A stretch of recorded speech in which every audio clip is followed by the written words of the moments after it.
محترم بزرگ و عزیز دوستو،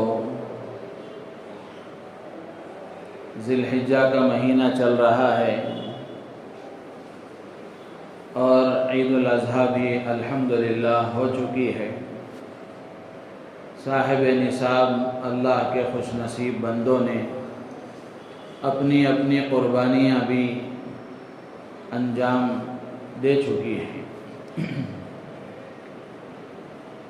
قربانی یہ ایک عربی لفظ ہے۔ قربانی ہر ایسے کام، ہر ایسے عمل کو کہا جاتا تھا جس کو بندہ اللہ کا قرب اور اللہ کا تقرب حاصل کرنے کے لیے کرتا ہے۔ کوئی بھی کام ہو جو اللہ کا قرب حاصل کرنے کے لیے، اللہ سے قریب ہونے کے لیے جو بھی کام اور جو بھی عمل بندہ کرتا ہے اس کو قربانی کہا جاتا تھا۔ پھر بعد میں چل کر یہ قربانی کا لفظ اس مخصوص جانور کے لیے استعمال ہونے لگا جو صاحب نصاب ذی الحجہ کے مخصوص ایام میں، یعنی ذی الحجہ کے عید الاضحیٰ کے بعد، عید الاضحیٰ اور اس کے بعد کے 2 دن یعنی 3 دنوں میں جو جانور ذبح کیا جاتا ہے اس کو قربانی کہا جانے لگا۔ تو قربانی صرف جانور ذبح کرنے کا نام نہیں ہے۔ قربانی مہنگے مہنگے جانور خرید کر ذبح کر دینے کا نام نہیں ہے، اور قربانی جانور کو ذبح کرنے کے بعد جانور کے گوشت سے عمدہ ڈشیں پکا کر کھا کر مزے اڑا دینے کا نام نہیں ہے، بلکہ قربانی اور یہ قربانی کے جو 3 دن ہیں، یہ قربانی گویا اللہ کی طرف سے بندوں کے لیے یہ 3 دن گویا ایک تربیتی ورکشاپ ہے، تربیتی ورکشاپ ہے، اور اللہ تعالیٰ دینی، اخلاقی اور ایمانی تربیت بندے کی کرنا چاہتے ہیں۔ اسی لیے کہتے ہیں کہ قربانی کا ایک ظاہر ہے اور قربانی کا ایک باطن ہے۔ قربانی کا ایک جسم ہے اور قربانی کی ایک روح ہے۔ قربانی ایسا مقدس اور بابرکت عمل ہے کہ اللہ تبارک و تعالیٰ نے اس میں بہت ساری حکمتیں، بہت سارے راز اللہ نے اس میں پوشیدہ رکھے ہیں۔ لیکن افسوس کی بات یہ ہے کہ آج ہم صرف قربانی کے ظاہر پر رہ گئے۔ قربانی کا جانور تو یاد رہا، لیکن قربانی کی جو روح ہے، قربانی کے پیچھے جو حکمتیں ہیں، قربانی کے پیچھے اللہ کی طرف سے جو راز ہیں، ان کو معلوم کرنے کی ہم نے کوئی کوشش نہیں کی۔ اور یہ قربانی ایسا بابرکت عمل ہے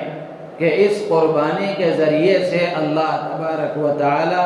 بندوں کو بہت کچھ سکھانا چاہتے ہیں۔ اس قربانی کے ذریعے سے اللہ تعالیٰ بندوں کو بہت کچھ تعلیم دینا چاہتے ہیں۔ ضرورت اس بات کی ہے کہ بندہ قربانی کے ظاہر پر جس طرح عمل کرتا ہے، اسی طرح قربانی کے باطن کو بھی سمجھنے کی کوشش کریں، قربانی کی روح کو حاصل کرنے کی کوشش کریں، قربانی کا مقصد پہچاننے کی کوشش کریں۔ تو گزشتہ جمعہ بھی قربانی کے پیغام کے ہی طور پر حضرت ابراہیم علیہ السلام کی زندگی کے ایک اہم پہلو کی طرف آپ حضرات کو اشارہ دیا گیا، اور آپ حضرات کے سامنے اسی سلسلے میں کچھ باتیں عرض کی گئیں۔ تو آج بھی اسی عنوان پر کہ قربانی ہمیں کیا سکھاتی ہے، قربانی سے ہمیں کیا سیکھنا چاہیے، اور قربانی سے ہمیں کیا سبق لینا چاہیے، اس سلسلے میں کچھ باتیں آپ حضرات کے سامنے عرض کی جائیں گی۔ اللہ تعالیٰ سے دعا ہے اللہ تعالیٰ ہم سب کو ان باتوں کو سن کر اور سمجھ کر ان پر عمل کرنے کی اللہ تعالی ہم سب کو توفیق عطا فرمائیں۔ دین کا ہر عمل اپنے اندر حکمتیں رکھتا ہے اور اس کے پیچھے اللہ تعالیٰ کی طرف سے کچھ عبرتیں اور اسباق ہوتے ہیں۔ بندے کو چاہیے کہ ان اسباق کو حاصل کرنے کی کوشش کریں۔ تو علماء نے لکھا ہے کہ قربانی کے ذریعے سے اللہ تبارک و تعالی بندوں کو کیا سکھانا چاہتے ہیں، اور یہ قربانی کرنے والے کو کیا سکھاتی ہے۔ تو علماء نے لکھا ہے کہ پہلی بات یہ ہے کہ قربانی کرنے والے کو اور ایک مسلمان کو تقوی اور اخلاص کا پیغام دیتی ہے۔ قرآن پاک میں اللہ تبارک و تعالی نے ارشاد فرمایا لَن يَنَالَ اللَّهَ لُحُومُهَا وَلَا دِمَاؤُهَا وَلَكِنْ يَنَالُهُ التَّقْوَى مِنْكُمْ۔ اللہ تعالیٰ فرماتے ہیں کہ تم جو جانور ذبح کرتے ہو، نہ یہ جانور کا گوشت اللہ کے پاس پہنچتا ہے، نہ اس کا خون اللہ کے پاس پہنچتا ہے، بلکہ اللہ تبارک و تعالیٰ تو تمہارے دل کی کیفیت کو دیکھتے ہیں۔ تمہارے دل کو اللہ دیکھتے ہیں کہ تمہارے دل میں کیا ہے۔ اللہ کو تمہارے دلوں کا تقوی پہنچتا ہے، اللہ کو تمہارا اخلاص پہنچتا ہے۔ تو گویا یہ قربانی ہمیں یہ پیغام دیتی ہے اور یہ قربانی ہمیں یہ سکھاتی ہے کہ آدمی کوئی بھی عمل کرے، چاہے وہ قربانی ہو یا نماز ہو، زکوٰۃ ہو، صدقہ اور خیرات ہو، کسی مصیبت زدہ کا تعاون ہو، کسی پریشان حال کی پریشانی کو دور کرنا ہو، جو بھی نیک عمل کریں اس میں صرف اور صرف اللہ کی رضا پیش نظر رہے۔ اخلاص کے ساتھ جو عمل کیا جاتا ہے، چاہے وہ تھوڑا ہی کیوں نہ ہو، اللہ کے ہاں قابل قبول ہوتا ہے، اور اس کے اثرات، اس کی برکات، اس کے فائدے آدمی کو اس کی زندگی میں نظر آتے ہیں۔ اس کے بجائے آدمی اگر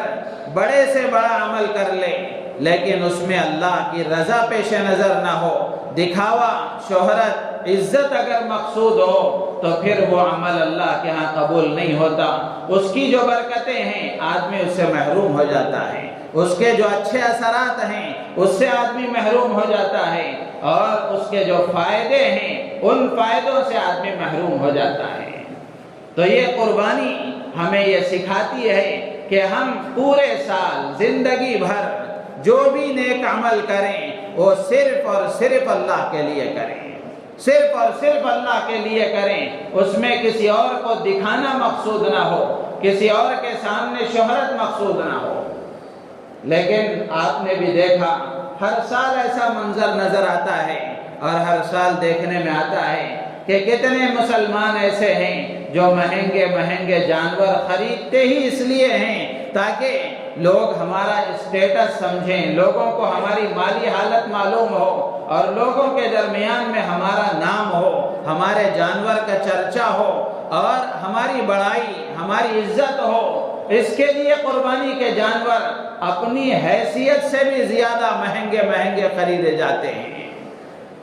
تو اس میں نیکی برباد، گناہ لازم ہو جاتا ہے، پیسے بھی گئے، ثواب بھی گیا، الٹا وبال سر پر آ گیا۔ اس لیے یہ قربانی کا پہلا سبق ہے اور قربانی کا پہلا پیغام ہے کہ مسلمان جو بھی عمل کرے وہ صرف اور صرف اللہ کو راضی کرنے کے لیے کرے، تقوی اور پرہیزگاری کے ساتھ کریں۔ تو جو عمل بھی تقوی پرہیزگاری کے ساتھ اور اخلاص کے ساتھ کیا جاتا ہے اللہ کے ہاں وہ قبول ہوتا ہے۔ قرآن میں اللہ تعالیٰ نے فرمایا انما یتقبل اللہ من المتقین، اللہ تعالیٰ تقوی والوں کا عمل ہی قبول فرماتے ہیں، تقوی والوں کا عمل ہی اللہ کے ہاں قبول ہوتا ہے۔ اس کے علاوہ اگر کوئی اور نیت اس میں شامل ہو گئی اللہ تبارک و تعالیٰ کے ہاں وہ عمل قابل قبول نہیں ہے۔ اسی لیے اللہ کے نبی علیہ السلام نے ارشاد فرمایا تھا ان اخوف ما اخاف علیکم الشرک الاصغر، اللہ کے نبی علیہ السلام نے فرمایا کہ مجھے تم پر جو سب سے زیادہ ڈر ہے وہ شرک اصغر کا ہے، چھوٹے شرک کا ہے۔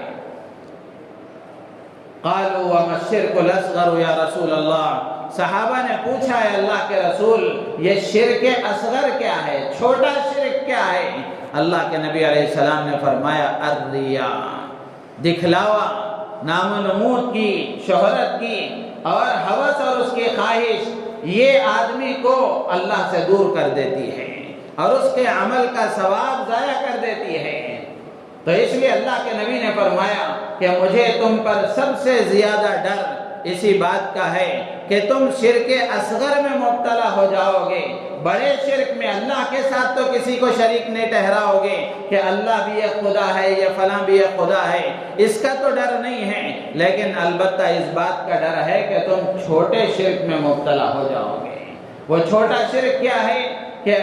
ریا، دکھلاوا، نام و نمود۔ اللہ کے نبی علیہ السلام نے آگے ارشاد فرمایا قیامت کے دن جب بندوں کو ثواب اور بدلہ ان کے نیک اعمال کا دیا جا رہا ہوگا، اس وقت میں اللہ تعالیٰ ریاکاروں سے، دکھلاوے کے لیے عمل کرنے والوں سے فرمائیں گے کہ جاؤ تم ان لوگوں کے پاس جن کو دکھانے کے لیے، جن کو راضی کرنے کے لیے، جن کو خوش کرنے کے لیے تم نے یہ کام کیے تھے، جاؤ ان کے پاس جا کر دیکھو کہ تمہارے عمل کا ان کے پاس کوئی بدلہ ہے۔ میرے پاس تو تمہارا کوئی بدلہ نہیں ہے، اس لیے کہ تم نے وہ عمل میرے لیے نہیں کیا تھا۔ تو میرے عزیز و دوست و بزرگوں، یہ قربانی کا پہلا سبق ہے اور پہلا پیغام ہے۔ قربانی ہمیں یہ سکھاتی ہے کہ مسلمان اپنے اندر تقوی پیدا کرے، اللہ کا ڈر اور خوف پیدا کرے، اخلاص اپنے اندر پیدا کرے، ہر عمل اللہ کی رضا کے لیے کرے، اللہ کو راضی کرنے کے لیے کرے۔ ہاں آدمی وہ چھپ کر کرے گا یا ظاہری طور پر کرے گا، جیسے بھی وہ عمل کرے گا اللہ تبارک و تعالیٰ کے ہاں وہ قبول ہو جائے گا۔ عموماً لوگوں کو دکھانے کے لیے عمل کیا جاتا ہے، اگر آدمی چھپ کر بھی، پوشیدہ طور پر بھی، خاموشی کے ساتھ بھی اگر اچھا عمل کرتا ہے یا برا عمل کرتا ہے، اللہ نے قرآن میں فرمایا وَاللَّهُ مُخْرِجٌ مَا كُنْتُمْ تَكْتُمُونَ، جو کچھ تم چھپاتے ہو اللہ اسے ظاہر کر کے رہیں گے۔ اچھا عمل ہے وہ بھی ظاہر ہوگا، برا عمل ہے وہ بھی ظاہر ہوگا، دنیا ہی میں اللہ تبارک و تعالی ظاہر کر کے رہیں گے، کوئی چیز چھپنے والی نہیں ہے۔ اور جو عمل ہم کر رہے ہیں وہ دین سے تعلق رکھنے والا عمل ہے، اللہ سے تعلق رکھنے والا عمل ہے، تو اس لیے ہمیں اللہ کو راضی کرنے کی کوشش کرنا چاہیے اور اپنا ہر کام اللہ کو خوش کرنے کے جذبے کے ساتھ کرنا چاہیے۔ یہ پہلا پیغام ہے۔ دوسرا پیغام علماء نے لکھا ہے کہ قربانی ہمیں توحید کا سبق دیتی ہے، قربانی ہمیں توحید کا سبق دیتی ہے اور ایک مسلمان کو توحید پر استقامت کا پیغام دیتی ہے اور اس کو موحد بناتی ہے۔ گزشتہ جمعہ بھی اسی سلسلے میں کچھ باتیں میں نے عرض کی تھی، جیسے مثال کے طور پر آدمی قربانی کے وقت میں جب جانور ذبح کرتا ہے تو دعا پڑھتا ہے اور قرآن کی وہ آیتیں پڑھتا ہے جس میں اللہ تبارک و تعالی نے ارشاد فرمایا قُلْ إِنَّ صَلَاتِي وَنُسُكِي وَمَحْيَايَ وَمَمَاتِي لِلَّهِ رَبِّ الْعَالَمِينَ لَا شَرِيكَ لَهُ وَبِذَلِكَ أُمِرْتُ وَأَنَا أَوَّلُ الْمُسْلِمِينَ۔ یہ آیتیں پڑھتا ہے، اس میں کیا ہے؟ گویا بندہ اپنی زبان سے اس بات کا اقرار کرتا ہے کہ ان صلاتی و نسکی و محیای و مماتی، کہ میری نماز، میری قربانی، میرا جینا اور میرا مرنا یہ سب کا سب اللہ رب العالمین کے لیے ہے۔ لا شریک لہ وبذالک، اس کا کوئی شریک نہیں ہے۔ تو گویا جانور ذبح کرتے ہوئے مسلمان اللہ سے یہ کہتا ہے کہ میرا جینا، میرا مرنا، میری نماز، میری قربانی، میرا ہر عمل اللہ کو راضی کرنے کے لیے ہے اور اللہ کے لیے ہے۔ لیکن میرے عزیز و دوست و بزرگوں، کتنے افسوس کی بات ہے کہ بہت سارے مسلمان وہ ہیں جو قربانی کا جانور ذبح تو کرتے ہیں اور جانور کو ذبح کرتے وقت میں زبان سے اس بات کا اظہار بھی کرتے ہیں کہ میری نماز، میری زکوٰۃ اور میری قربانی، میرا جینا اور میرا مرنا اللہ کے لیے ہے، زبان سے اس کا اظہار تو ہو رہا ہے، الفاظ کہے جا رہے ہیں، لیکن نفع اور نقصان کے سلسلے میں ہم دوسروں سے بھی امید رکھتے ہیں، دوسروں سے بھی امید رکھتے ہیں کہ فلاں سے نفع ہوگا، فلاں سے نقصان ہوگا۔ اور اس سے آگے بڑھ کر اگر کہا جائے، اللہ ہم سب کی حفاظت فرمائے، بہت سارے مسلمان آپ کو ایسے ملیں گے کہ قربانی ان پر واجب ہے، لیکن قربانی کرنے کا کوئی خیال نہیں ہے، اپنا واجب ادا کرنے کا کوئی خیال نہیں ہے، اس کے بجائے غیر اللہ کے نام پر جانور ذبح کیے جاتے ہیں، کسی ولی کے نام پر، کسی پیر کے نام پر جانور ذبح کیے جاتے ہیں، جبکہ قربانی واجب ہے اور شریعت کا حکم ہے، اللہ کا محبوب اور پسندیدہ عمل ہے، آدمی اس کو اتنے اہتمام سے نہیں کرتا جتنا اہتمام سے وہ کام کرتا ہے۔ 11ویں کے موقع پر پتہ نہیں 12ویں 13ویں کیا کیا وہ موقع ہیں، ان موقعوں پر جانوروں کو ذبح کیا جاتا ہے اور پورے ذوق اور شوق اور پورے اہتمام کے ساتھ ان بدعات اور ان خرافات کو کیا جاتا ہے۔ قربانی واجب ہے، اس سلسلے میں اس واجب کو ادا کرنے کی کوئی فکر نہیں ہے۔ آپ دیکھ لیں معاشرے میں بہت سارے مسلمان آپ کو ایسے ملیں گے کہ ایک اس پر خود قربانی واجب ہے، وہ بھی قربانی نہیں کر رہا ہے، یا وہ قربانی کر رہا ہے، اس کی بیوی پر قربانی واجب ہے، بیوی کے واجب کو ادا کرنے کا کوئی خیال نہیں ہے، گھر کے اور افراد پر قربانی واجب ہے لیکن ان کو ادا کرنے کا کوئی خیال نہیں ہے، اس کے بجائے ان جگہوں پر یہ جانور ذبح کیے جاتے ہیں اور یہ کام پورے اہتمام کے ساتھ کیے جاتے ہیں۔ یہ شیطان کی چال ہے کہ شیطان اللہ کے احکام سے ہٹا کر بدعتوں میں لگا دیتا ہے، اللہ کے حکموں سے ہٹا کر خرافات میں لگا دیتا ہے۔ یہ اللہ کو راضی کرنے والا کام ہے، یہ اللہ کو ناراض کرنے والا کام ہے۔ تو میرے عزیز و دوست بزرگوں، جانور جب ہم ذبح کر رہے ہیں تو ذبح کرتے وقت زبان سے جو باتیں ہم اپنی زبان سے کہہ رہے ہیں کہ میرا جینا اور میرا مرنا اللہ کے لیے ہے، تو اس عہد پر قربانی ہمیں یہ سکھاتی ہے اور یہ پیغام دیتی ہے کہ زندگی بھر اور پورے سال اپنا جینا مرنا اللہ کے لیے ہونا چاہیے، اللہ کے لیے ہونا چاہیے۔ تو میرے عزیز و دوست بزرگوں، یہ قربانی کا دوسرا سبق ہے۔ ان باتوں کو ہم اچھی طرح سنیں اور اپنے دل و دماغ میں ان کو بٹھائیں، اپنے گھروں میں اس کے مذاکرے کریں، اپنے گھروں میں اس کے مذاکرے کریں۔ گھر کی عورتیں نہ دین سنتی ہیں، نہ دین پوچھتی ہیں، نہ دین پر عمل کرتی ہیں، تو اس لیے یہاں جو باتیں آپ سے کہی جاتی ہیں، ان باتوں کو سن کر اپنے گھروں میں ان باتوں کا مذاکرہ کریں، اپنے بچوں کے سامنے یہ باتیں کہیں، اپنی عورتوں کے سامنے یہ باتیں کہیں۔ جب گھروں میں ایمان کے مذاکرے ہوں گے، دین کے مذاکرے ہوں گے، پھر اللہ کی ذات عالی سے امید ہے کہ گھروں میں دین کا ماحول بنے گا۔ لیکن آج ہم دیکھ رہے ہیں کہ ہمارا جتنا فارغ وقت ہے وہ سب موبائل پر لگ رہا ہے، جتنا ہمارا فارغ وقت ہے وہ سب سوشل میڈیا کے پلیٹ فارم پر لگ رہا ہے۔ اگر نہیں لگ رہا ہے تو دین کو سیکھنے کے لیے، دین کا علم حاصل کرنے کے لیے، دین کو معلوم کرنے کے لیے ہمارا کوئی وقت نہیں لگ رہا ہے۔ تو میرے عزیز و دوست بزرگوں، ضرورت اس بات کی ہے کہ ہم دین کو سیکھیں، دین کو سمجھیں اور پھر اس کے مطابق عمل کریں،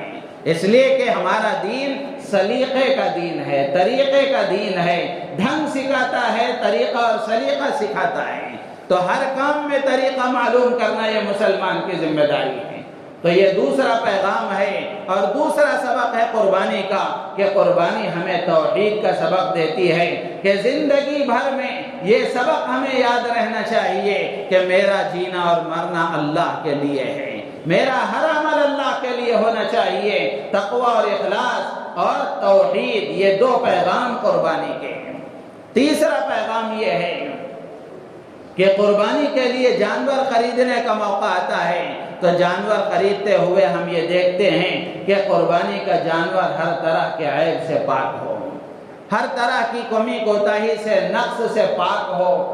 وہ دم کٹا ہوا نہ ہو، کان کٹا ہوا نہ ہو، لنگڑا نہ ہو، اندھا نہ ہو، لولا نہ ہو، ہر طرح کے عیب سے پاک ہو، صحت مند ہو، توانا ہو، کمزور اور لاغر نہ ہو، دبلا پتلا نہ ہو، اچھا خاصا جانور ہو، صحت مند ہو، جس کو اللہ کے نام پر ذبح کیا جائے۔ تو یہ جذبہ ہوتا ہے، اور قربانی کا جانور خریدتے وقت میں آدمی اس کو پیش نظر رکھتا ہے کہ صحت مند جانور اللہ کے نام پر ذبح کیا جائے، توانا اور اچھی صحت والا فربا اور موٹا جانور اللہ کے نام پر ذبح کیا جائے۔ تو یہ قربانی، اس سے ہمیں، ان باتوں سے ہمیں یہ سبق ملتا ہے کہ آدمی صحت مند جانور کو تو اللہ کے نام پر ذبح کرنے کی فکر کر رہا ہے، اپنی جوانی اور اپنی صحت کے ایام کو اللہ کی عبادت میں لگانے کی فکر کرنے کی ضرورت ہے۔ یہ جانور اور یہ قربانی ہمیں یہ سکھاتی ہے کہ ہماری جوانی کے ایام، جو زندگی کا سب سے قیمتی زمانہ ہے، یہ جوانی اللہ کی عبادت میں گزرے، اور ہماری صحت کے جو ایام ہیں وہ اللہ کی عبادت میں گزرے۔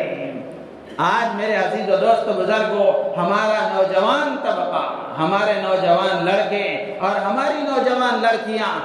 ان کو دیکھ لیں کہ ان کی یہ جوانی کہاں گزر رہی ہے، ان کی راتیں کیسی گزر رہی ہیں، ان کا دن کیسا گزر رہا ہے، ان کی انفرادی زندگی کیسی ہے، ان کی اجتماعی زندگی کیسی ہے۔ اگر ہم دیکھیں گے تو ہمارا نوجوان معاشرہ انتہائی بگڑا ہوا ہے۔ یہ قربانی ہمیں سکھاتی ہے کہ جوانی اللہ کی عبادت میں، اللہ کے بندوں کی خدمت میں، اور اللہ کے دین کی سربلندی کے لیے، اور اللہ کا دین دنیا میں زندہ ہونے کے لیے آدمی اپنی جوانی کو لگائے، اپنی طاقتوں کو لگائے، اپنی صلاحیتوں کو لگائے۔ اور جو صحت کا زمانہ اللہ نے دیا ہے،